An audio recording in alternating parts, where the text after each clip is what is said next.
Hello. I was just having a conversation with my children about the coronavirus. We were talking about how children don't have to be very scared of it because it only produces a very mild illness in children and very often doesn't make them ill at all. However, one of the ways we can not be scared is to understand things. And the most important thing, I think, to understand about why we need to be really careful about spreading viruses is the way that they reproduce. At school, we often look at things getting bigger through addition or multiplication. Multiplication, we know, is really a bit like adding the same number again and again and again. And I think a lot of people make the mistake that they think if 10 people got sick today, then probably tomorrow 10 people will get sick, and the next day and the next day. So that's 10 plus 10 plus 10, and you get up to about 70 by the end of the week. The thing about viruses is they multiply exponentially. That means instead of adding the same number on, they double the number of people that they make sick every day. Because if one person, and I'll just take the camera off my daughter now, if one person gets sick on day one, they might infect 2 people, which is double 1. If both of those 2 people infect 2 people each, they're going to infect 4 people. If the 4 people infect 2 people each, that's 8. So right now we're looking at 8 plus 4 plus 2 plus 1, which is 12, 13, 14, 15. What about if those 8 people infect 2 people each? Then we're down to 16. 32, 64, 128, 256, 512, and at this point, after about 20 minutes of counting out kidney beans, we actually ran out, because the next number is 1,024, which we don't have. Now, this is a bit like an old story.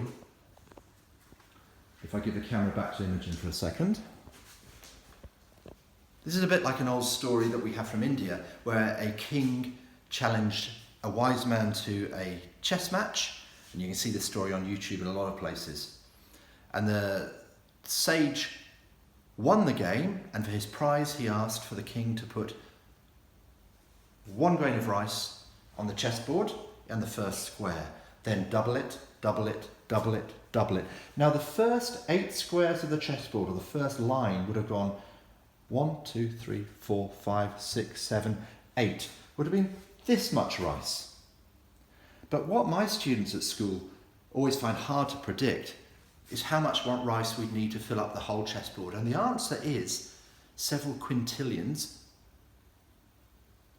of grains of rice, many tons of rice, in fact enough rice to fill the whole of India 1 metre deep in rice over the whole surface area of the country. More rice than exists today on planet Earth in just 64 squares. So if the virus is passed on 64 times from one person and each person infects 2 people, way before you get to the end of the chessboard, way before those 64, you've actually infected the whole population of the Earth. I think this is what we need to understand, that the more that we can cut out, if you come back in me, the more that we can cut out one of those lines of infection, so that instead of this person infecting 2, they just infect 1. Then we've restarted the clock, and then that vector of infection is just 1, 2, these people become 4, and it halves and so on. But if, again, those first 2 people only infect 1 person each, then again you halve again, and you end up with a far, far, far smaller number of people getting sick. And ideally, of course, if you could get this person to stay at home on his own, then instead of this whole bag of kidney beans, you only get the one person feeling sick.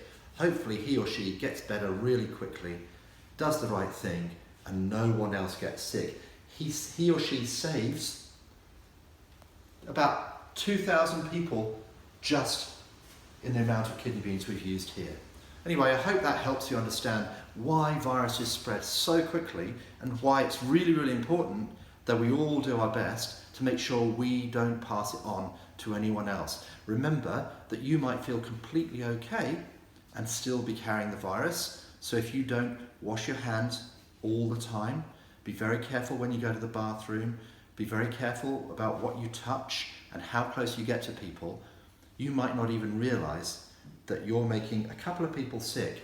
But remember, one of the people a few steps down the line might be someone old, someone ill, someone who could get really, really sick from it. So I hope that's been helpful. It's been very nice to talk to you. Goodbye.